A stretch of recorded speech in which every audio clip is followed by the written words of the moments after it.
My name is Warren Brand. I'm the principal of Chicago Coatings Group, and we were hired to do an underwater inspection of the oceans of fun at the Milwaukee County Zoo on September 18th, 2013. This area here and some of these other blisters are the only areas that we found that exhibited adhesive failure. That is, the concrete was actually exposed underneath the blisters.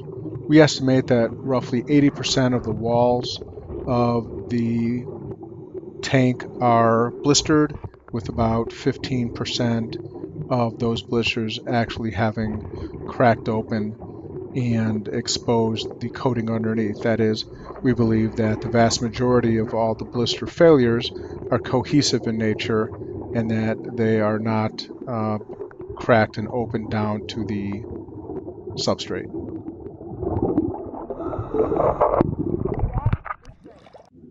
In addition to blistering, we are seeing some mud cracking. This is a crack, a large crack that was repaired.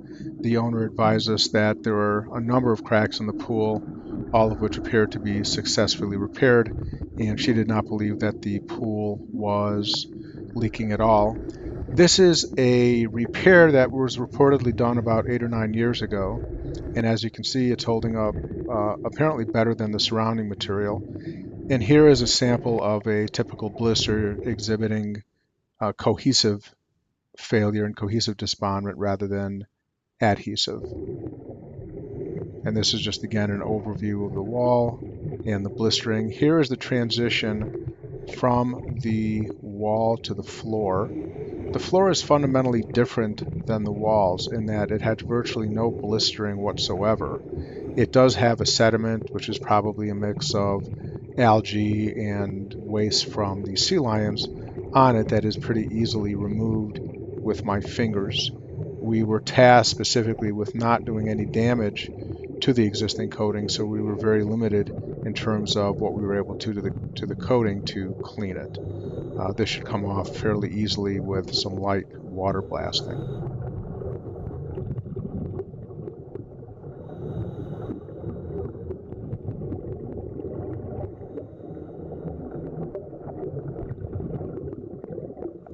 The floor has a couple of grates on them, as well as a couple of plastic fittings.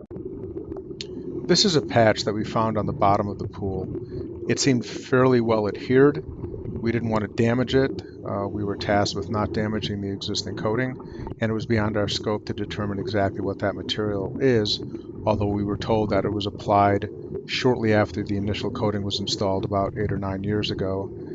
You can see in a second that a paint drip came off fairly easily, we assume because the surface there was not properly prepared for adhesion. In the next clip, coming up in a second, you will meet with the owner and she will give you an overview of the pool and you'll get a sense of the size and dimensions of the pool.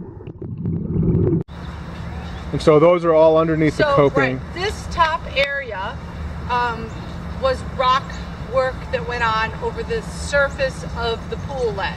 9 years ago? No, maybe 6 or 7 years ago. Hi, baby. Maybe 6 or 7 years ago.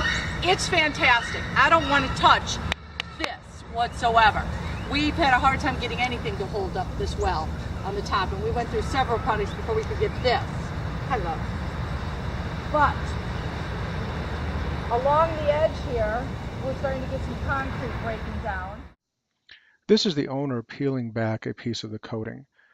It looks flexible, but it was still fairly well adhered and it was very durable. We actually had to take an X-Acto knife and cut the coating off.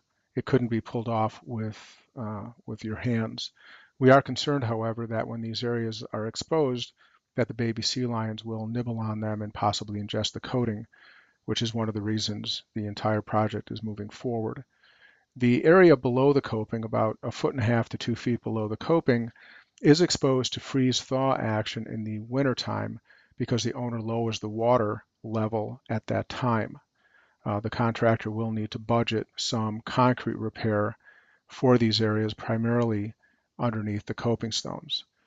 Further, while it's beyond our scope at this point, the contractor or the specifier will need to determine how to terminate the coating system at or below the coping stone. That could be bringing the coating up to the base of the coping stone. It could include the installation of a caulk joint, or it could potentially include the removal of the coping stones and bringing the coating system up and on top of the existing tank, and then placing the coping stones back on top. If you have any questions, please do not hesitate to contact Chicago Coatings Group. We'll be happy to provide you with whatever information you need. Thank you very much.